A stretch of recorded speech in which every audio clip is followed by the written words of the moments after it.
நமது global media online சேனலுக்கு சிறப்பு அழைப்பாளராக தனது கருத்துக்களை தெரிவிக்க வந்திருக்கும் சோழன் பட்டு கூட்டுறவு சொசைட்டியின் தலைவரும் கும்பகோணம் மத்திய கூட்டுறவு வங்கியின் இயக்குனருமான அஇஅதிமுகவின் திருபுவனம் நகர செயலாளருமான சிங்கு செல்வராஜ் அவர்கள் நம்முடைய இணைந்திருக்கிறார்கள். அவங்ககிட்ட இப்போ அவங்களோட கருத்துக்களை கேட்போம். இப்போ 3 பொறுப்புகளில் நீங்கள் இருக்கீங்க. இப்போ சோழன் சொசைட்டியில் தலைவராக பொறுப்பேற்றிருக்கீங்க. தலைவராக பொறுப்பேற்று நீங்கள் நிகழ்த்திய சாதனைகள் என்னன்னு சொல்லிட்டு மக்களுக்கு சொன்னாங்களா? நான் பொறுப்பேற்றத்துக்கு முன்னாடி நான் எங்களுடைய தெய்வத்தை வணங்குகிறேன். என்னை வாழ வைத்த புரட்சி தலைவர் எம்ஜிஆர் அவர்களை வணங்கி மேலும் மேலும் பதவிகளை கொடுத்து அழகு பார்த்த எங்களுடைய மறைந்த முதல்வர் புரட்சி தலைவி அம்மா அவர்களை வணங்கி தற்போது அம்மா ஆட்சியை வழிநடத்தி கொண்டிருக்கின்ற 3ஆம் புரட்சி தலைவர் மாண்புமிகு அண்ணன் எடப்பாடியார் அவர்களும் கழகத்தை இமைபோல் கட்டி காத்து வருகின்ற கழகத்தின் ஒருங்கிணைப்பாளர் எனது பாசமிகு அண்ணன் ஓ பன்னீர்செல்வம் அவர்களையும் வணங்கி இந்த கேள்விக்கு பதிலை தொடங்குகிறேன். மீண்டும் ஒரு முறை வணக்கத்தை தெரிவித்துள்ளேன். எங்களது சோழன் பட்டு கூட்டுறவு சங்கம் 2013 ஆண்டுகளுக்கு முன் 12வது ஆண்டு வெறும் 2.5 கோடி தான் வியாபாரம் செய்து நட்டத்தில் இயங்கியது. அங்கத்தினர்கள் வேலை கொடுக்க முடியவில்லை. சங்கத்தில் வேலை செய்கின்ற சிப்பந்திகளுக்கு சம்பளம் வழங்கவில்லை. அப்படி இருக்கின்ற காரணத்தினால் இந்த சங்கத்தை தமிழக அரசு அதிகாரிகள் எல்லோரும் நஷ்டத்தில் இயங்குகிறது, அதனால் இந்த சங்கத்தை கலைத்து விடுவோமா என்ற ஆலோசனைகள் இருந்த நேரத்தில்தான் இந்த தேர்தலில் என்னை இந்த சங்கத்தின் நிர்வாக தலைவராகவும் நிர்வாக இயக்குநர்கள் 6 பேர் மொத்தம் 7 பேர் சேர்ந்து நிர்வாக இயக்குனர் குழுவாக தலைவராக என்னை நியமித்தார்கள். அதன் பிறகு இந்த சங்கத்தை நாம் ஏன் லாபத்துக்கு கொண்டு வர முடியாது என்ற எண்ணத்தில் நாம் தீவிரமாக இறங்கி லாபத்தில் கொண்டு வர வேண்டும் என்று ஒரு மன உறுதியை எடுத்து எங்களுக்குள்ளாரையே இந்த சங்கம் 10 கோடிக்கு கொண்டு வர வேண்டும் என்ற நோக்கத்தில் செயல்பட்டு முதலாக இந்த சங்கத்தில் கரண்ட் பணம் குறைக்க வேண்டும் முதலில் என்ற காரணத்தினால் அனைத்து லைட்டுகளும் ஃபேன்களும் தேவையில்லாமல் இயங்கக்கூடாது என்ற எண்ணத்தில் ஆராய ஆரம்பித்தேன். பிறகு நமக்கு ஏன் இந்த வியாபாரம் குறைவாக உள்ளது என்ற காரணத்தினால் அதை ஆராய்ந்து பார்க்கின்ற பொழுது நமது சங்கத்தில் சாயம் கச்சா பொருள்களுக்கு பட்டுப்பாவுகளுக்கு சாயம் போடுகிற பொழுது அந்த கலரு கம்மியாக இருந்தது. உடனடியாக தமிழக அரசிடம் அனுமதி பெற்று காஞ்சிபுரத்திலே சென்று சாயம் போட ஆரம்பித்தேன். அதற்கு பிறகு அந்த பட்டு பாவும் பட்டு என்றால் பளபளக்கும் என்ற காரணத்தில் அந்த வடிவம் அப்போது எனக்கு கிடைத்தது. அதன் காரணமாக அன்றைய தினம் உள்ள வெறும் 100 மெம்பர்கள் இயங்குகிற தறிய வைத்து அவங்களுக்கு வேலை வாய்ப்பு கொடுத்து பெருக்க ஆரம்பித்தேன். அதன் பிறகு வியாபாரமும் அதிகரித்தது. நான் முழு மூச்சுடன் இந்த சங்கத்திற்கு வர தொடங்கி சங்கத்தில் உள்ள குறைபாடுகளை நிவர்த்தி செய்து அதிகாரிகளிடம் முறையிட்டு பேசி இன்றைக்கு 7.5 கோடி லாபம் வருகின்ற அளவுக்கு இந்த சங்கம் வளர்ந்துள்ளது. அதே மாதிரி 500 குடும்பங்களும் இந்த சங்கத்தை நம்பி தற்போது நல்ல நிலைமைக்கு வந்துள்ளார்கள். நல்ல நிலைமையில் குடும்பமோடு குதூகலமாக இருந்து வருகிறார் என்பது குறிப்பிடத்தக்கது என்று தெரிவிக்கிறேன். நீங்கள் சொல்லும்போது சார், இந்த காஞ்சிபுரத்தில் போய் சாயம் போட்டு வந்தேன்னு சொன்னீங்க. இன்னமும் அந்த காஞ்சிபுரத்தில் தான் போய் செய்கிறீங்களா, இல்லை திருவோணத்தில் உள்ளது வந்து தரம் குறைவாக இருக்குன்னு குற்றம் சாட்டுறீங்களா நீங்கள்? அந்த மாதிரி குற்றச்சாட்டு அல்ல. நாங்கள் எங்களிடம் தண்ணி, பூமியில் வளர்கிற தண்ணி அந்த அளவுக்கு சாயத்தை கலராக கொண்டு வர முடியவில்லை.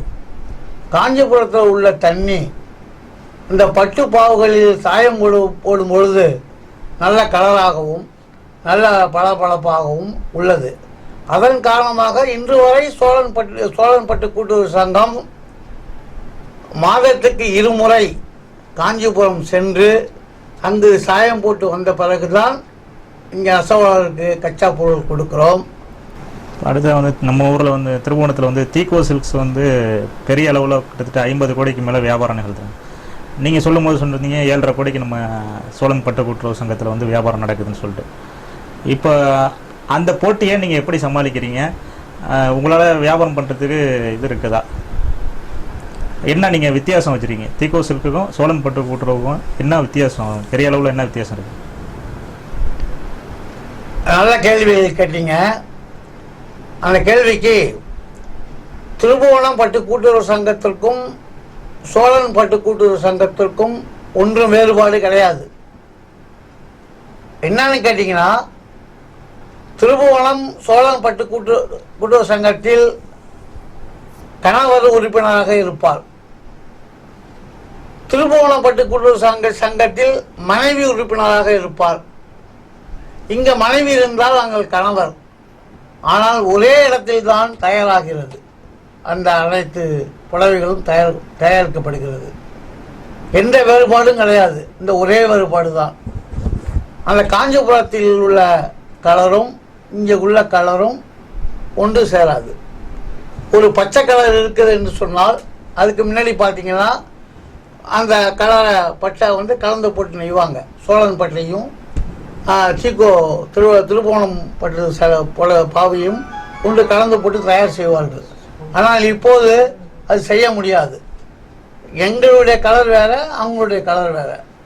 ஆனால் ஒரே இதுதான், வேறுபாடு கிடையாது. ஆனால் ஒரு புடவை ஜாங்கா என்று சொல்லக்கூடிய திருமண புடவை, அந்த புடவை எங்களிடம் குறைவாக ஒரு 5,000 ரூபா கம்மியாக இருக்கும். அவங்களிடத்தில் 5 ரூபா கூட இருக்கும்.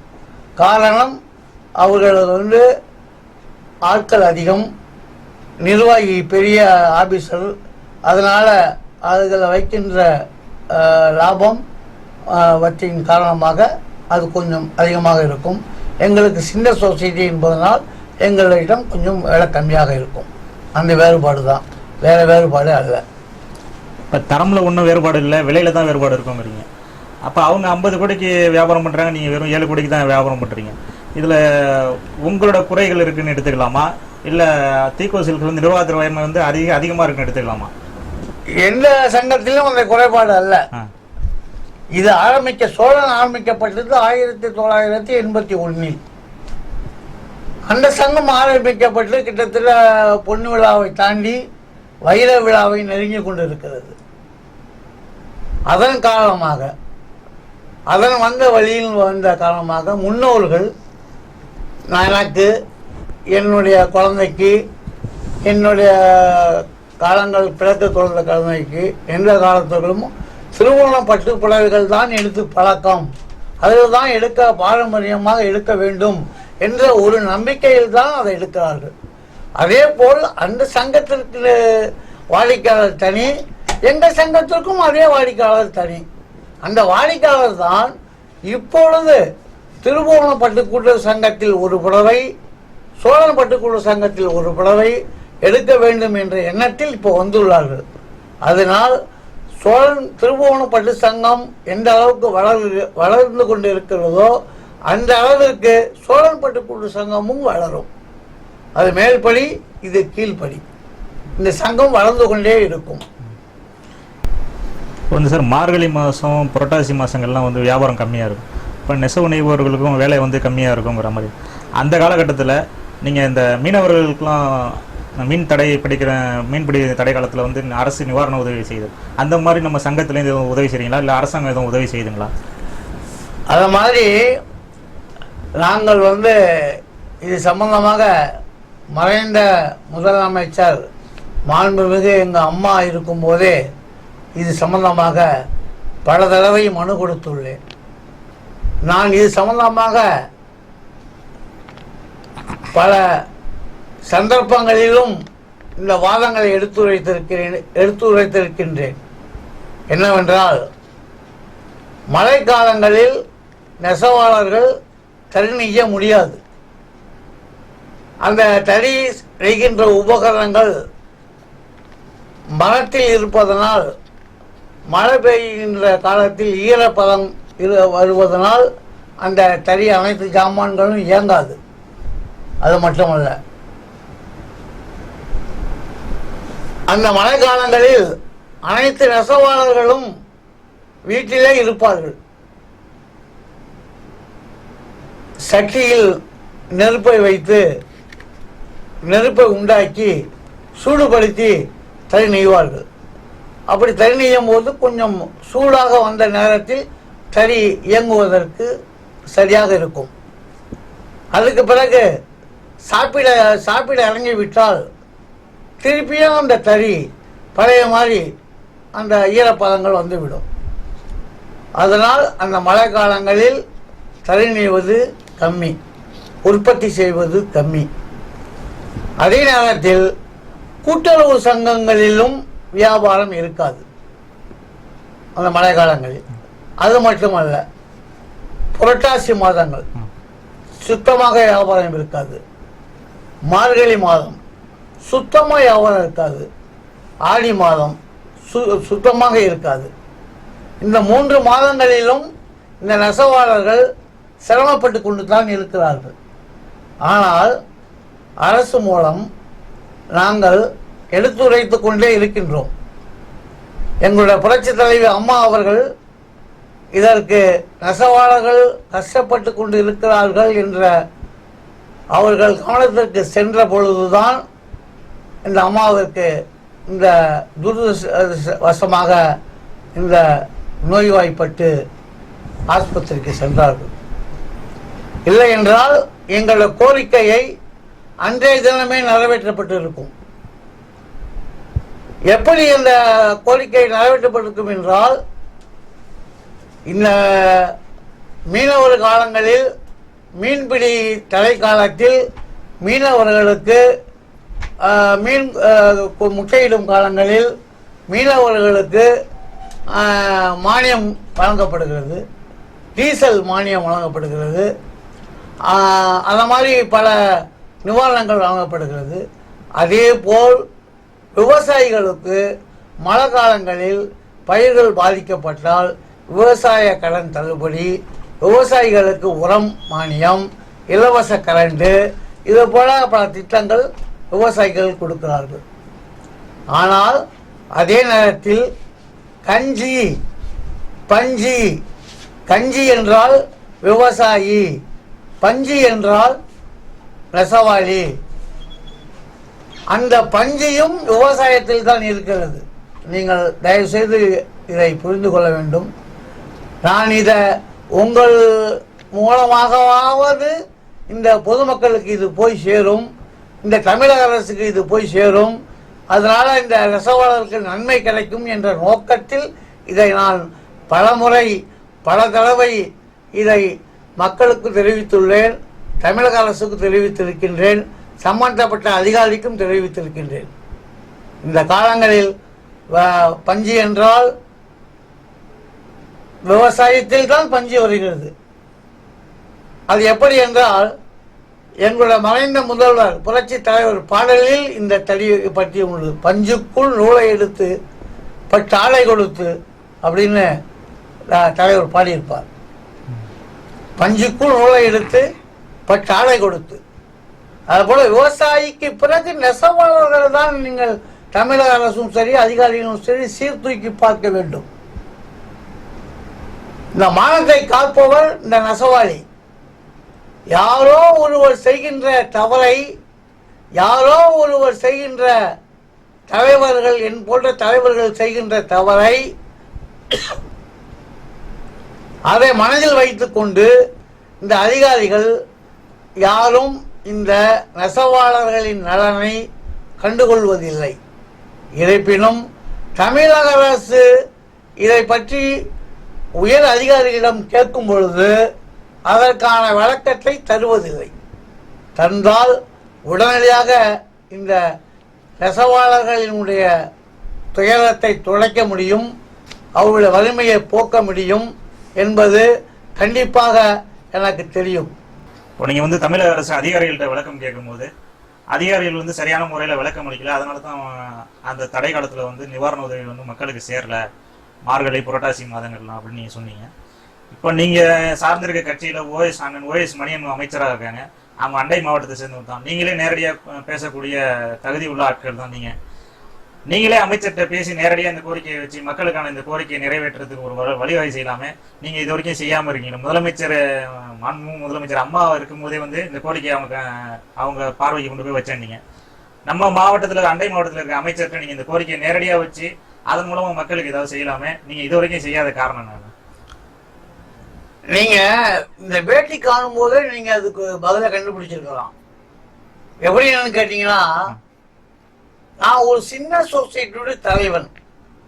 எனக்கு வந்து யாருக்கும் உதயமாவாத சிந்தனைகள் உதயமாகுன்ற பொழுது இது வந்து இவர் சொல்லி செய்யக்கூடாது, இது ஐஏஎஸ் அதிகாரிகள் சொல்லி மட்டத்தில் செய்யணும் என்கிற அந்த சாதாரண மக்களிடத்திலே இந்த பொறாமைகளும் போட்டிகளும் இருக்கும்.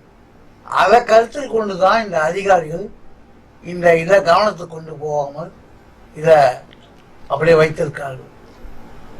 அதுல ஒரு இன்ப அதிர்ச்சி என்னவென்றால், இன்ப சந்தோஷம் என்னவென்றால், ஜெகன்மோகன் ரெட்டி இருக்கார் பாருங்க,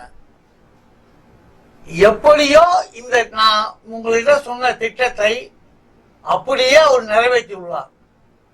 வந்த உடனே, முதலமைச்சராக வந்த உடனே மீனவர்களுக்கு வழங்குவது போல் நெசவாளர்களுக்கும் மானியம் போல் வழங்குகின்றேன், மாதம் 5000 ரூபாய் அந்த நெசவாளருக்கு வழங்குகிறேன் என்று உத்தரவிட்டார். அன்றைய தினம் இந்த சோழன்பட்டு கூட்டுறவு சங்க மகாசபை கூட்டத்தில் நான் அவருக்கு நன்றி தெரிவித்து, அனைத்து பத்திரிகையாளர்கள் முன்னிலையிலும் அவர்கள் நன்றி தெரிவித்து தீர்மானம் போட்டு இதே தீர்மானத்தை வைத்து அமைச்சருக்கு அனுப்பியுள்ளேன், உயர் அதிகாரிக்கு அனுப்பியுள்ளேன், எல்லோருக்கும் அனுப்பியுள்ளேன். அது சில என்ன காரணத்தினால் காலதாமதம் ஆகுது என்பது இது எனக்கு தெரியவில்லை. அதாவது நீங்க சிறிய சொசைட்டிய தலைவராக இருக்க உங்களோட கருத்தை வந்து அண்டை மாநில முதலமைச்சர் வந்து நிறைவேற்றுறாரு, அண்டை மாவட்டத்துல உள்ள நம்ம அமைச்சர் வந்து நிறைவேற்றல அப்படின்னு நீங்க குற்றம் சாட்டுறீங்க. அப்படி இல்ல, சரியான கவனத்துக்கு போகாம இருக்கலாம், அவருக்கு சரியான கவனத்துக்கு போகாம இருக்கலாம், அவருக்கு வந்து வேற வேலைகள் இருந்திருக்கலாம், அப்படி அவருக்கு இந்த கவனத்திற்கு அந்த ஐஏஎஸ் அதிகாரிகள் கொண்டு போகாம இருக்கலாம். ஏன் என்று கேட்டால் இது நல்ல திட்டங்கள் தானே, இந்த திட்டம் அருமையான திட்டம் தானே. அதனால இந்த திட்டத்தை பற்றி நான் வந்து முதலமைச்சரிடத்தில் கொடுத்துள்ளேன், அவர் பரிசீலிக்கிறதா சொல்லியிருக்கார். அநேகமாக இந்த தேர்தல் கிட்ட நெருங்குகின்ற நேரத்தில் அந்த வாக்குறுதியில் வரும் என்று எனக்கு நம்பிக்கை இருக்கிறது. தேர்தல் நேரம் வாக்குறுதியா எடுத்துக்கலாம். தேர்தல் வாக்குறுதி என்பது வேற, இந்த செயல்பாடு என்பது வேற. தேர்தல் வாக்குறுதியில் வந்து நான் எங்களுடைய ஆட்சி மீண்டும் தொடர்ந்தால் இதை நாங்கள் செய்வோம் என்று முதலமைச்சர் சொன்னால் அது வாக்குறுதி. நடந்து கொண்டு இருக்கும் பொழுதே இதை செஞ்சோம்னா நல்ல திட்டம் செய்வாங்க. செய்யறதுக்கான சூழ்நிலைகள் இருக்கின்ற நேரத்தில் தான் இந்த கொரோனா வந்து பாதிக்கப்பட்டு தடைப்பட்டு இருக்குது என்று நான் நினைக்கிறேன். திருபுவனத்துல சாயப்பட்டறையை வந்து இடிச்சுட்டு வணிக வளாகம் வந்து அமைக்கிறதா ஒரு திட்டம் மத்திய அரசு நிதியை பெற்று அமைக்கிறதா ஒரு திட்டம் இருந்துச்சு. அந்த திட்டம் கைவிடப்பட்டுருச்சா இல்ல நிறுத்தி வைக்கப்பட்டிருக்குங்களா? அந்த திட்டம் நிறுத்தி வைக்கப்பட்டிருக்குது என்றுதான் நினைக்கிறேன். அந்த திட்டம் வந்து சொல்ல போனால் நல்ல கேள்வி கேட்டீங்க. இந்த பதில வந்து முதலமைச்சர் கைத்தறித்துறை அமைச்சருக்கு போய் கிடைக்கும் என்று நம்புகிறேன். அந்த வணிக வளாகம் இங்க திருபுவனத்தில் சென்னை தெருவில் வந்தால் இந்த சென்னை தெருவில் உள்ள தனியார் பட்டு முதலாளிகள் எல்லோரும் பாதித்து விடுவார்கள் என்ற காரணத்தினால் திருபுவனம் பட்டு கூட்டுறவு சங்கத்தில் உள்ள அங்கத்தினராக உள்ளவர்களுக்கு சொந்தக்காரர்கள் தான் இந்த தனியார் முதலாளிகள். இவர்கள் வந்து அதை வரவிடாமல் தடுத்தால் நல்லா இருக்கும் என்ற நோக்கத்தில் அதை தடுத்தார்கள். ஆனால் சில அதிகாரிகள் அவர்கள் அதை புரிந்து கொள்ளாமல் ஏதோ ஒரு காரணத்தை சொல்லி அமைச்சரிடத்தில் நிறுத்தி வைத்திருக்கிறார்கள் என்பது எனக்கு தெரிய வருகிறது. அந்த வணிக வளாகம் வந்தா நம்ம மக்களுக்கு நன்மை பயக்கும்னு நினைக்கிறீங்களா? அதனால பிரயோஜனம் இல்லைன்னு நினைக்கிறீங்களா? இந்த வணிக வளாகம் மட்டுமல்ல, எந்த வணிக வளாகமும் அரசு கொண்டு வந்தால் அந்த வணிக வளாகத்தினால் பொதுமக்களுக்கு நன்மை தான் கிடைக்குமே தவிர தீமைகள் கிடைக்காது என்பது உத்தமம். அப்ப இங்க அமைச்சர் வந்து OS மணியன் வந்து இங்க சமீபத்துல இங்க திருவோணம் வந்திருக்கப்ப நெசவாளர்கள்லாம் வந்து இங்க இது வணிக வளாகம் அமைக்க கூடாதுன்னு எதிர்ப்பு தெரிவிச்சாங்க, அமைச்சருக்கு எதிர்ப்பு தெரிவிச்சாங்க.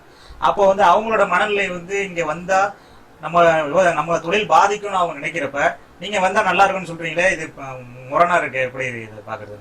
இல்ல, அவர்கள் வந்து அந்த வந்த நேரத்தில் அமைச்சர் அவர்கள் அதுதான் திமுகவுக்கும் அதிமுகவுக்கும் உள்ள வேறுபாடு.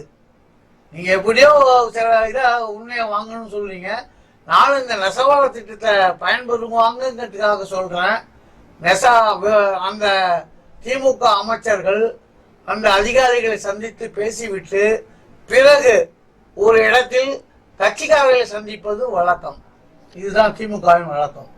ஆனால் எங்க அமைச்சர்கள் வந்தார்கள், அதிகாரியை சந்தித்தார்கள், கட்சிக்காரர்களை சந்திக்காமல் போய்விட்டார்கள். கட்சிக்காரர்களை சந்தித்து இது ஏன் இந்த குறைபாடுகள் இருக்கிறது என்று அன்னைக்கு அவர் கேட்டறிந்தால் இந்த உண்மை வெளியே வந்திருக்கும். பிறகு யார் இதை செய்து நிறைவேற்றுவா அப்படின்ற காரணத்தில் அவர்களிடத்தில் ஒப்படைக்கப்பட்டிருக்க வேண்டும். அது நடக்கல. அதனாலதான் இந்த வணிக வளாகம் வராமல் போனது. வணிக வளாகம் வந்தா உங்க பார்வையில வந்து அது நல்லதுதான் மக்களுக்கு. இல்ல, வணிக வளாகத்தை என்னிடத்தில் கொடுத்தால் 10 நாளில் அடிக்கல் நாட்டு விழாவை வைப்பேன். 10 நாள்ல அடிக்கல் நாட்டு விழா வச்சு கட்டிடுவீங்கன்னா அதன் மூலமா மக்களுக்கு பிரயோஜனம். வணிக வளாகம் வர்றதுனால நம்மளோட தொழில் எல்லாம் பாதிக்கும் மற்ற நெசவாளர்கள் நினைக்கிறாங்க. தொழிலை ஒரு காலமும் தொழில் பாதிக்காது.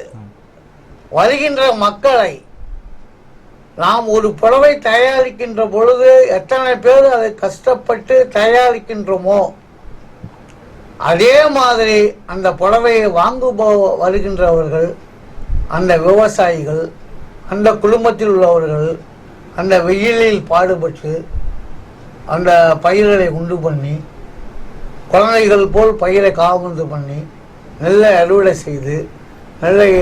செய்து பணத்தை சம்பாதித்து தன் மகள் திருமணத்துக்கு வரும்போது அவர்கள் ஏமாற்றப்படக்கூடாது என்ற நோக்கத்தில் தான் இந்த வணிக வளாகம் வேண்டும். 50,000 ரூபாய்க்கு எடுக்கிற விவசாயி இருப்பாங்க, 25,000 ரூபாய்க்கு எடுக்கிற விவசாயியும் இருப்பாங்க, 10,000 ரூபாய் எடுக்கிற விவசாயியும் இருப்பாங்க, 5,000 ரூபாய்க்கு எடுக்கிற விவசாயி இருப்பாங்க. இவர்களை ஏமாற்றக்கூடாது. இப்போ நாங்கள் வந்து எங்கள் புடவைக்கு வந்து தமிழக அரசு புடவையின் விலை நிர்ணயிக்கிறது. ஆனால் தனியார் துறையில் விலை நிர்ணயிக்கிறாங்களா? இந்த வரி ஜிஎஸ்டி அது வந்து எங்களோட ஜிஎஸ்டி வந்ததனால் இந்த மாதிரி பட்டு கூட்டுறவு சங்கங்கள் பாதிக்கப்பட்டு விட்டது.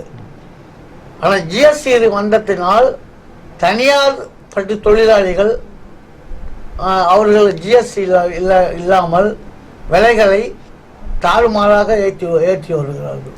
இப்போ நீங்கள் சொல்கிறீங்க வணிக வளாகம் அமைகிறதுனால தனியார் ஜவுளி கடை வியாபாரிகளுக்கும் பாதிக்காதுன்னு சொல்கிறீங்க. வணிக வளாகம் அமைச்சு பெரும் முதலாளிகளுக்கு வந்து அரசு அந்த இடத்துல இடம் கொடுத்துறதா, அதுக்கான உத்தரவாதம் அரசு கொடுக்குமா? கண்டிப்பாக கொடுக்கும். கண்டிப்பாக அவங்க எஸ்டிமேட்லேயே அதை இருக்க. ஒரு வணிக வளாகம் என்பது இந்த பகுதியில் உள்ள ஒரு 3 மாவட்டத்தில் உள்ள தஞ்சை, திருவாரூர், மன்னார்குடி, இந்த சைடில் உள்ள சின்ன சின்ன சொசைட்டிகள் எல்லாமே இங்கே வந்துடும். 3 ரூபாயிலேருந்து 5 ரூபாயிலேருந்து வரிசையாக சொசைட்டிகள் இருக்கும். சில சொசைட்டி வந்து பியூர் ஜரிகை தயாரிக்கிறது, சோழன், டீகோ. மற்ற சங்கம் வந்து ஆஃபைன் ஜரிகை தயாரிக்கிறாங்க. தயாரிக்கின்ற பொழுது புடவை நிர்ணயிக்கிறாங்க விலையை. ஆமாம், ஏமாற்றப்படாமல் விலையை கொடுத்து இருப்போம். அதுதான் வணிக வளாகம். அதனால் மக்களுக்கு பாதுகாப்பு தானே. அதனால வந்து எந்த வியாபாரிக்கும் பாதிக்காது. இப்போ நீங்கள் மத்திய கூட்டுறவு வங்கியில் இயக்குநராக இருக்கிறதுனால அதை ஒட்டி உங்கள்கிட்ட ஒரு கேள்வி கேட்குறேன். சமீபத்தில் அமைச்சர் செல்லூர் ராஜு வந்து கொரோனாவால் பாதிக்கப்பட்ட மக்களுக்கு வந்து ரேஷன் கார்டு மட்டும் இருந்தால் போதும், அதை மட்டும் நம்ம வச்சுக்கிட்டு பக்கத்து கிடக்காரங்க யாராவது ஒருத்தவங்க ஷூரிட்டி கொடுத்தா அதை வச்சு நம்ம 50,000 ரூபா வரைக்கும் கடன் கொடுப்போம், அதை நீங்கள் 350 நாட்கள் வரைக்கும் கட்டலாம் அப்படின்னு. அந்த மாதிரி கடன் வசதி வந்து சுலப கடன் வந்து நீங்கள் இருக்கிற வங்கியில் கொடுக்கப்படுதா? கண்டிப்பாக கொடுக்க போகிறோம். இது சம்பந்தமாக பரிசீலனை செய்து கொண்டிருக்கிறார் எங்களுடைய சேர்மன், அன்புக்குரிய மரியாதைக்குரிய அண்ணன் ஆசைமணி அண்ணன் அவர்கள். அமைச்சர் செல்லூர் ராஜு அறிவித்ததை நிலைநாட்ட வேண்டும் என்பது என்று எங்களுடைய நிர்வாகக்குழு ஆலோசனையின் பேரில் அவர் அனைத்து பேர்களுக்கும் அட்டைதாரர்களுக்கும் கடன் வழங்க தயார் செய்யும் நிலையில் உள்ளார்கள். அது என்னையிலேருந்து கொடுக்குற மாதிரி ஒரு திட்டம் இருக்குண்ணா? அது கூடிய விரைவில் 1 வாரங்களில் அது நடைமுறைக்கு வரும். அப்போ ஏற்கனவே அமைச்சர் சொன்னப்போ வந்து இது நடைமுறையில் தான் இருக்குது அப்படிங்கிற மாதிரி சொன்னாங்க. இப்போ நீங்கள் 1 வார காலகட்டத்தில் தான் இது நடைமுறைக்கே வருங்கிறீங்க. இது வந்து நீங்கள் சொல்கிற இது வந்து முரண்பாடாக இருக்கு. அது வந்து நடைமுறையில் இருக்கிறது, நடைமுறையில் இருக்கு. அது சூருட்டி இது அமைச்சர் சொல்வதை நீங்கள் பாருங்கள். சூருட்டி இல்லாமல் கொடுக்கறது தான் இந்த இது. முன்னாக சூருட்டி வாங்கிட்டு கொடுத்துட்டு இருக்கோம் 50,000 ரூபா. அது எந்த பணம்னு கேட்டீங்கன்னா இந்த மாதிரி இந்த பெண்களுக்கு சுய உதவி குழுக்கள், இந்த மூலமாக சிறு வணிக வியாபாரிகள் இவங்களுக்கு கொடுத்துட்டு இருக்கோம். அது இப்போ வந்து இந்த கொரோனா காலத்தில் பாதிக்கக்கூடாதுங்கிறதுக்காக இந்த 50,000 ரூபாய் கடன் கொடுக்க தயாராக இருக்கின்றோம். இப்போ 1 வார காலத்தில் கொடுக்கறதுக்கு வாய்ப்பு இருக்குன்னு சொல்றீங்க. வாய்ப்பு கண்டிப்பாக சொல்றது வந்து உத்தரவாதமாக எடுத்துக்கலாம். உத்தரவாதமாக எடுத்துக்கலாம். கண்டிப்பாக உத்தரவாதமாக எடுத்துக்கலாம். எங்களுடைய பெருந்தலைவர் ஆசைமணி அண்ணன் அவர்கள் இதற்கான முயற்சியை மேல தலைமையில் பேசிக் கொண்டிருக்கிறார். விரைவில் இதை நிலைநாட்டுவார். கண்டிப்பாக நமது தஞ்சை, திருவாரூர், நாகை 3 மாவட்டங்களுக்கும் இந்த மத்திய கூட்டுறவு வங்கி மூலமாக அந்த கடன் வழங்குவதற்கு ஏற்பாடு செய்து கொண்டிருக்கிறார். இப்போ சமீபத்தில் நீங்கள் அதிமுகவோட நகர செயலாளராகவும் இருக்கிறதுனால உங்கள்கிட்ட இந்த கேள்வி, சமீபத்தில் வந்து எம்பி தயாநிதி மாறன் வந்து தலைமைச் செயலகத்தில் போய் ஒரு மனு கொடுக்க போனாங்க. அப்போ வந்து போயிட்டு வந்து எங்களை வந்து தலைமைச் செயலாளர் வந்து சரியான முறையில் அணுகலை, எங்களை வந்து 3ஆம் தர குடிமக்கள் மாதிரி பார்க்குறாங்க, நாங்கள் வந்து என்ன தாழ்த்தப்பட்டவர்களா அப்படிங்கிற மாதிரி ஒரு வார்த்தையை வந்து சொல்லியிருந்தாங்க. அது அவங்க கூட்டணியிலே இருக்க அண்ணன் திருமாவளவன் கூட ஒரு கண்டன அறிக்கை வந்து தோழமை சுட்டுதல் அப்படிங்கிற மாதிரி கண்டன அறிக்கை கொடுத்தாங்க. நீங்கள் உங்களோட பார்வை என்னன்னு சொல்லுங்கள். அந்த கேள்விக்கே இடமில்லை. எங்களோட அரசு புரட்சி தலைவர் எம்ஜிஆர் ஆரம்பிக்கப்பட்ட கழகம். எங்கள் கழகத்தில் அதிகமான உறுப்பினர்களே தாழ்த்தப்பட்டவர்கள் தான். பெரியார் வந்த வழியில் எங்களோட புரட்சி தலைவர் அன்றைய தினம் கழகத்தில் உறுப்பினராக இருந்து கட்சி பணியாற்றி கழகத்தின் பொருளாளராக பணியாற்றி படம் நடித்து கொண்டு கட்சி நடத்தி கொண்டு வந்தவர் எம்ஜிஆர். அதற்கு பிறகு புரட்சி தலைவர் அம்மா அவர்கள் இந்த தயாநிதி மாறன் குடும்பத்துக்கு சொல்றீங்களே, இந்த தயாநிதி மாறன் குடும்பத்திற்கு தயாநிதி மாறன் குடும்பம் நொடித்து விட்டது, குடும்பம் பின்னுக்கு போகின்றது அப்படின்னு சொல்லுகின்ற நேரத்தில் எம்ஜிஆரை அணுகி, எம்ஜிஆர் தவறு, எங்களோட புரட்சி தலைவரை அணுகி அதை கேட்கும் பொழுது எங்கள் தங்கம் என்ற படத்தை எங்களோட புரட்சி தலைவி அம்மா அவர்களும் புரட்சி தலைவர் எம்ஜிஆர் என்ற 3 எழுத்தும் இந்த எங்கள் தங்கம் என்ற படத்தை தயாரித்து அதன் மூலம் பல கோடி ரூபாய் ஈட்டி கொடுத்து அதில் வளர்ந்தவர்கள் தான் இந்த தயாநிதி மாறன். அப்படி இருக்கின்ற நேரத்தில் அந்த மாதிரி கொடுத்து சிவந்த கரங்கள் கொண்ட எம்ஜிஆர் கழகத்தில் வந்த வந்த வழியில் இன்று முதல் தலைவர்கள் இருந்து கொண்டிருக்கிறார்கள். எங்கள் இடத்தில் எந்த ஜாதி பாகுபாடுமே கிடையாது. புரட்சி தலைவருடைய ரத்தம் உடலில் ஓடிக்கொண்டிருக்கிறது என்றால் எந்த ஜாதி பாகுபாடு பார்க்காமல் தான் எங்களை வளர்த்துள்ளார். நாங்களும் வளர்ந்துள்ளோம். அப்படித்தான் இன்று வரையில் இருப்போம், இனிமேலும் இருப்போம். இதில் எந்த ஐயப்பாடும் கிடையாது. எந்த வேறுபாடும் நீங்கள் பார்க்கல? எந்த வேறுபாடும் பார்க்கல. சமீபத்தில் கடந்த 3ஆம் தேதி மாற்றுக் கட்சியினர் வந்து ஆர்ப்பாட்டம் செய்கிறப்ப அண்ணன் சிங் செல்வராஜ் கடுமையான வார்த்தைகளால் அவங்கள திட்டினாங்க அப்படிங்கிற மாதிரி ஒரு குற்றச்சாட்டு கடந்த 2 நாளாக பெரிய அளவில் ஓடிக்கிட்டு. நீங்கள் ஒன்று பார்க்கணும். இப்போ நீங்கள் கேள்வி கேட்குறீங்க, நான் பதில் சொல்கிறேன். நீங்கள் தாழ்மான கேள்வி கேட்டால் நான் என்ன பதில் சொல்லுவேன்? நான் தாறுமாறாக பேசுகிறேன். எப்படி வந்தது வார்த்தை? தாறுமாறா நீ சொன்னால் நான் சொல்லுவேன். நான் வந்து ஒன்றும் தெரியாத சின்னவர்களா இல்லை மைண்டு கோளாறாகி போய் இங்கே வந்திருக்கிறோமா? கொரோனா நேரத்தில் கூடுவது தவறு. அங்கே நீங்களே சொன்னீங்க ஒரு 100 பேர் இருக்காங்கன்னு. 100 பேர் அந்த இடத்துல இருந்தாங்க. போலீஸ் எப்படி அனுமதி கொடுத்தாங்க? போலீஸ் கேட்டால் அனுமதி கொடுக்கலங்கிறாங்க. இவங்க அனுமதி வாங்காமல் அங்கே ஒன்று திரண்டிருக்காங்க. ஏன் அங்கே ஒன்று திரண்டிருக்கீங்க? நெசவாளர்களுக்கு 2000 ரூபாய் கொடுக்க போகிறோம். அந்த கணக்கு எடுத்து கொடுத்துருக்கோம். அந்த கணக்கை வந்து இவர்கள் தவறாக எடுத்து இருக்கிறார்கள். அந்த கொரோனா காலத்தில் உள்ள நெசவாளர்களுக்கு 2000 ரூபாயை 5000 ரூபாய் ஆக்க வேண்டும் என்று சொல்கிறார்கள். அங்கு நாங்கள் எங்களுடைய அதிகாரி உதவி இயக்குனர் சந்திக்க செல்கிறேன். நான் வண்டியை விட்டு இறங்குகிறேன். அப்போது அந்த ஆர்ப்பாட்டத்தை பற்றி எனக்கு எதுவும் தெரியாது. அவங்க கைத்தட்டி கூச்சல் போட்டு ஒரு கைத்தட்டி ஒரு கேவலமாக படுத்தியதின் காரணமாகத்தான் அந்த இன்சல்ட் நடந்தது. அவர்கள் தப்பாக சொன்னாங்க, தப்பாக பேசினாங்க, நான் தப்பாக பேசினேன். அவங்க பேசுகிறேன்னா நான் பேச மாட்டேன். அவங்க பேசுனதுக்காக பதில் கொடுக்கப்பட்டது தான். இது தவிர இது வந்து ஜாதி ரீதியாக இது எந்த இதுவும் இல்லை. என்கிட்டயும் அந்த ஜாதியில் உள்ளவங்க தான் சண்டைக்கு வந்தாங்க, அவங்களும் சண்டைக்கு வந்தாங்க. இந்த சண்டை வந்து இந்த தேர்தல் வழக்கு போட்டவங்க பொய் வழக்கு போட்டு கோர்ட்டே வந்து அவங்கள தள்ளுபடி செய்து வான் பண்ணி விட்டுருக்கு. அது மட்டும் அல்ல, அந்த அந்த ஆர்ப்பாட்டத்தில் கலந்து கொண்ட நண்பர், அருமை நண்பர் நாகேந்திரன் என்பவர் மீது 8-1 வழக்கு, திருபுவனப்பட்டு கூட்டுறவு சங்கத்தில் 8-1 வழக்கு அவர் மீது இருக்கிறது. நண்பர் ராகவன் அவர் மீது 8-1 வழக்கு இருக்கிறது. அதுக்கு முன்னே இருந்த தலைவர்கள் மீது சிறை சென்றவர்களாக இருக்கிறாங்க. இவங்க நாகேந்திரனும் ராகவனும் இந்த சங்கத்தில் கையாளல் செய்து வழக்கு இருக்கிறது, வழக்கு நடந்து கொண்டிருக்கிறது. விரைவில் அவர்கள் கைது செய்யப்படுவார்கள் என்று நம்புகிறேன்.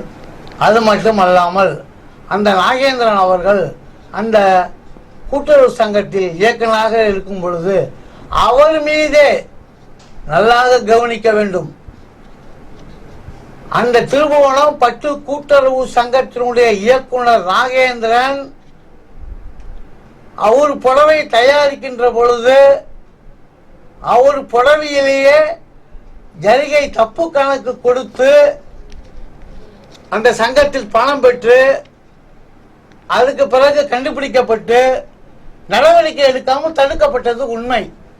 ஏனென்றால் அந்த சங்கத்தினுடைய இயக்குநரே இந்த மாதிரி தவறு செய்தால் இது வாங்குபவர் தலையில் விடியும், இது வெளியே தெரிந்தால் சங்கத்தினுடைய மரியாதை குறைந்துவிடும் என்ற காரணத்தினால் ஒரு சங்கத்தில் ஒரு தனிநெய்ய தெரிந்தவர் அவர் அந்த பேச்சு ஜரிகையில் கணக்கு தப்பா சொல்லி அந்த சங்கத்தில் மாற்றிக்கொண்டால் பிறகு காப்பாற்றப்பட்டது. அவர் இந்த கேள்வியை கேட்கலாமா? அவருக்கும் எங்களுக்கும் என்ன சம்பந்தம்? எங்களுடைய நிர்வாக குழு அமையக்கூடாது என்று பல பொய் வழக்குகளை போட்டவர் தான் அவர். அவர் தடிப்பான வார்த்தை சொன்னால் நான் தடிப்பான வார்த்தையை சொல்லுவேன். நீங்கள் தடிப்பான வார்த்தையை கேள்வி கேட்டால் நான் தடிப்பான வார்த்தையை பதில் சொல்லுவேன். இது என் சொந்த பழக்க வழக்கம். இப்போ அண்ணன் 100 பேர் கூடியிருந்தாங்க ஊரடங்கு உத்தரவு நேரத்தில், காவல்துறை அனுமதி கொடுக்கலங்கிறாங்க. அதனால தான் நான் அந்த மாதிரி வார்த்தைகளை பிரயோகிச்சிட்டேன். அவங்க திட்டினாங்க, நானும் திட்டினேன் அப்படிங்கிற மாதிரி சொன்னீங்க. இப்போ காவல்துறை சரியாக செயல்படலைன்னு இந்த விஷயத்தில் நீங்கள் சொல்கிறீங்களா? அதாவது காவல்துறையை நான் முதல்ல அந்த அம்மா இன்ஸ்பெக்டர் அம்மா வந்தாங்க, வண்டி உள்ளே நுழையும் போது வந்தாங்க. நான் கேட்டேன், என்னம்மா அவங்க யாரோ ஆர்ப்பாட்டம் பண்ணுறாங்களா அவங்களான்னு கேட்டேன். என்ன கேட்குறீங்க, பர்மிஷன் கொடுத்தேன்னு கேட்குறீங்களா அப்படின்னு கேட்டாங்க. இல்லைம்மா நீங்கள் பர்மிஷன் இல்லாமல் நடத்துகிறாங்களான்னு கேட்டாங்க. ஆமாம், அவங்க கலைஞ்சி போயிட்டாங்களே அப்படின்னு சொன்னாங்க. அதுக்கு பிறகு தான் நான் அங்கே போனேன். அந்த திருவிடைமருதூர் ஆய்வாளர் அவர்கள் அங்கு அவர்கள் இல்லை, கலைந்து போய்விட்டார்கள், போய் அனுப்பிச்சிட்டேன்னு சொன்ன பிறகு தான் நான் அங்கே போனேன். அங்கே போனதுக்கு பிறகு அவங்க கை தட்டி நன்றி சொல்லி கை தட்டி என்னை பார்த்து கூச்சலிட்ட போது தான் எனக்கு யாராக இருந்தாலும் அந்த கோபம் வரும் தான். சரிங்களா? ஒரு தெரியாத நண்பர்கள், மாற்று நண்பர்கள் அந்த மாதிரி செய்திருந்தால் அது பொறுமையாக இருந்திருக்கக்கூடும். அன்றாடம் பார்த்து கொள்ளக்கூடியவர்கள், உன் தரத்தை பற்றி எனக்கு தெரியும், என் தரத்தை பற்றி உனக்கு தெரியாது. இன்றைய நிலை சூழ்நிலை, உன் தரத்தை பற்றி எனக்கு தெரியும், என் தரத்தை பற்றி உனக்கு தெரியாது. சரிங்களா? நீங்கள் இந்த கூட்டுறவு சங்க தேர்தலுக்காக வீடு வீடாக சென்று வசூல் செய்து அந்த வசூல் பணத்தில் கேஸ் நடத்தி தோற்று போனீர்கள். அந்த மீதி கணக்குங்க. அது மட்டுமல்லாமல் சமீபத்தில் போன தீபாவளி அப்போது காட்டாயம்மன் தோப்பில் ஒரு சாதாரண மகளிர் பெண் ஒன்று கற்பழிக்கப்பட்டு கொடூரமான நிலையில் கற்பழிக்கப்பட்டிருந்த நேரத்தில் நீங்கள் அந்த கற்பழித்தவன் யார், அந்த கற்பழிக்கப்பட்டவன் யார், அந்த கற்பழிக்கப்படுவதற்கு உடந்தையாக இருந்தவன் யார், அந்த கற்பழிக்கப்பட்டவன் எந்த கட்சி, கற்பழிக்கப்படுவதற்கு இடம் கொடுத்தவன் எந்த கட்சி அப்படின்னு தயவு செய்து அதை வெளியிடுங்க. அதை வெளியிட்டு அந்த மானத்தை காப்பாற்ற பாருங்க. நான் இன்றைய தினம் ஏழை நெசவாளர்களுக்கும் ஏழை விவசாயிகளுக்கும் ஏழைகள் எங்கிருந்தாலும் குரல் கொடுத்து என்னுடைய சொந்த நிதியை அள்ளி அள்ளி வழங்க தயாராக இருக்கின்ற இந்த நேரத்தில் உங்களால் எனக்கு கவுண்டர் கொடுக்க முடியாத காரணத்தினால் ஜாதி பிரச்சனையும் எதிர்க்க கையாளத்தனத்தையும் சொல்லிக்கொண்டு வெளியே அலைகிறீர்கள். தைரியம் இருந்தால் இந்த கற்பழிக்கப்பட்ட பெண்ணுக்கு வேலை தருகிறேன் என்று அந்த நேரத்தில் நான் நிதி கொடுத்தேன். நான் நிதி கொடுத்து துவக்கி வைத்த நிதி, அந்த கணக்கு என்னாச்சு? அந்த கணக்கை கொண்டாந்து கீழே வைங்க. அப்புறமேலுக்கு ஊருக்கு நீங்கள் பெரிய மனுஷனாக இருக்கலாம். நீங்கள் அதெல்லாம் இந்த காவல்துறைக்கு தெரியாது. நான் நீ தவறான வார்த்தை சொன்ன, அதனால தவறான வார்த்தை வருது. நான் என்ன பைத்தங்குழியா உன்னை தவறான வார்த்தை சொல்வதற்கு? நீ என்ன வார்த்தை யூஸ் பண்ண அதை நிறுத்திக்கிட்ட, நான் யூஸ் பண்ண வார்த்தையை போட்டு விடுறேன். அது யாருக்கும் அதிகாரிக்கு தெரியாதா? யாரும் எந்த அதிகாரி கேட்க மாட்டாங்களா உங்களை? நாங்கள் சொன்னது மட்டும் உங்களுக்கு தெரியும். நீங்கள் பேசுனது தெரியுமில்ல, எங்கள்கிட்ட இருக்கு அந்த ஆதாரம். நாங்கள் வந்து பிரச்சனை முத்தி வந்துச்சுன்னா எங்கே கொண்டு காட்டணுமோ அங்கே காட்ட தயார். எனக்கு தெரியும். எனக்கு நான் ஒன்றும் பயந்தவன் அல்ல. நீ தவறான முறையில் நீங்கள் காவல் நிலையத்தில் சொல்லியிருக்கிறீர்கள். அது உண்மையாக இருக்கணும். இல்லைன்னா தவறு உங்க இருக்கிற பட்சத்தில் உங்க மீது வழக்கு தொடுவேன்.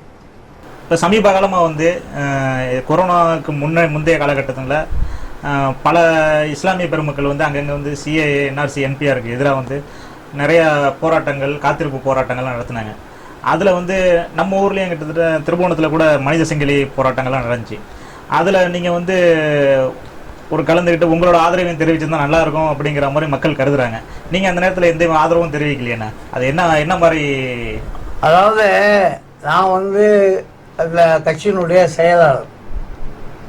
அப்படி இருக்கும்போது எங்களுடைய கட்சிக்கு ஆதரவாக இருக்கிறார்கள். அவங்க வந்து கேட்டாங்க, நான் போய் கலந்துக்கிட்டோமா, அதில் கலந்துக்கிட்டோமா. நீ தாராளமாக வந்து நீங்கள் போய் அதில் கலந்துக்கிட்டு உன்னுடைய கருத்தை நீங்கள் தெரிவிக்கலாம். அதெல்லாம் நாங்கள் வருத்தப்பட மாட்டோம். நீங்கள் போய் தாராளமாக இருந்து அந்த கருத்துக்களை வந்து நீங்கள் வெளியிட்டு பேசுங்க. நாங்கள் வந்து சில சந்தர்ப்ப சூழ்நிலையினால் நாங்கள் அந்த கட்டாயத்தில் இருக்கோம். அதனால உங்களுக்கு ஆதரவு எங்களால் வழங்க முடியல. அதெல்லாம் நீங்கள் வருத்தப்படாதீங்க. எங்களுடைய சார்பாக எங்களுக்கு ஆதரவாக இருக்கிற இஸ்லாமிய பெருமக்கள் நீங்கள் தாராளமாக கலந்து கொள்ளலாங்கிற அனுமதி கொடுத்தோம். இப்போ நீங்கள் நகர செயலாளராக இருக்கிறதுனால அதில் கலந்துக்க முடியல. ஆனால் உங்களோட மனநிலை வந்து என்பிஆர் என்ஆர்சிக்கு எதிரானதான் இருக்குன்னு எடுத்துக்கலாமா? எடுத்துக்கலாம். அதில் என்ன உள் மனசில் வச்சுக்கிட்டு சொல்லுவதில்லை. என்ன நீங்கள் தாராளமாக எடுத்துக்கலாம். அதில் வந்து எந்த தவறும் இல்லை. அதை வந்து அதாவது எனக்கு ஒன்று சொல்கிறது என்னன்னு கேட்டிங்கன்னா, வெளி ஊரில் எப்படி இருக்காங்களோ தெரியாது. எனக்கு வந்து திருபுவனத்தில் உள்ள முஸ்லீம்கள் வந்து எனக்கு நண்பர்கள், சகோதரர்கள், மாமா, மச்சான்கள் தான். ஏன்னு சொன்னீங்கன்னா, நான் வந்து பிறந்தவனே கட்சி செயலாளர் கிடையாது. நான் வந்து இந்த ஊரில் பிளம்பர், எலக்ட்ரிஷியன் இந்த மாதிரி தொழில் வந்து வளர்ந்தவன். இந்த அதிக தொழில் வளர்ந்தது எங்கள் அப்பாவுக்கு வந்து சுப்பிரமணியன் பேர். எங்கள் அப்பாவுக்கு இந்த நம்ம திருபுவனம் முஸ்லீம் தெருவில் போகாத வீடே கிடையாது. அந்த வீட்டில் வந்து எங்கள் அப்பாவுக்கு அவ்வளோ ஒரு மரியாதை இருக்கும். அந்த வீட்டில் தான் அதிகமாக வேலைகள் செய்து அதில் சம்பாதித்த பணத்தில் தான் உடம்புல ஓடுகிற ரத்தமே தவிர எனக்கு எந்த வேறுபாடுமே எனக்கு இருக்காது. அவங்க சில பசங்களுக்கு இருந்தால் கூட நான் அதை வலியுறுத்தி இதை மாதிரி இருக்கக்கூடாது, நம்ம இப்படி தான் இருக்கணும் அப்படின்னு நம்ம திருபுவனத்தில் நிலநாட்டுவேன். அனைவரையும் ஒற்றுமைக்கு கொண்டு வருவேன் அப்படிங்கிற நம்பிக்கை எனக்கு இருக்குது. நான் அதை செய்வேன் கண்டிப்பாக. அந்த மாதிரி அந்த பாகுபாடே இந்த ஊரில் வராது. வெளியூரில் வந்தாலும் வருமே தவிர கண்டிப்பாக திருபுவனத்தில் வர விட மாட்டோம், வராது. ஒன்றாக இருப்போம். உங்கள் எண்ணம் நிறைவேற வாழ்த்துக்கள் தான். அதே மாதிரி வந்து அதிமுக பிஜேபி உறவு நகர செயலாளரா அதிமுகவுடைய தொண்டர்களோட மனநிலை எப்படி இருக்குது? பிஜேபி அதிமுக காரங்க அதிமுகவாக தான் இருக்கு, பிஜேபி காரங்க பிஜேபியாக தான் இருக்கு. அந்த மனநிலை தான். இப்போ தொண்டர்கள் மத்தியில் எந்த அதிருப்தியும் இல்லை பிஜேபியோட உறவு வச்சுக்கிறது. அதான் சொல்லிட்டேன். அதிமுக கொள்கை தான், பிஜேபி கொள்கை தான். அதில் எந்த மாற்றமும் இல்லை. உறவு இருந்தாலும் கொள்கையில் மாறுபாடு இருக்காது. கொள்கையில் கண்டிப்பாக அதிமுக எங்களுக்கு தாய்ப்பால் ஊட்டுவதற்கு மின் ஆண்பால் ஊட்டிய புரட்சி தலைவர் எம்ஜிஆருடைய ரத்தம் எங்களுக்கு. அந்த ரத்தத்தில் வளர்ந்த நாங்கள் ஒருபோதும் கண்டிப்பாக அதிமுக கொள்கையை விட்டு கொடுத்து போக மாட்டோம். விரைவில் நீங்கள் எதிர்பார்க்கின்ற எண்ணங்கள் நிறைவேறும். கிட்ட வரும்போது பாருங்க நாங்கள் எப்படி இருக்கோம்னு. நன்றிண்ணா. உங்கள் நல்ல எண்ணங்கள் நிறைவேற வாழ்த்துக்கள். நன்றி.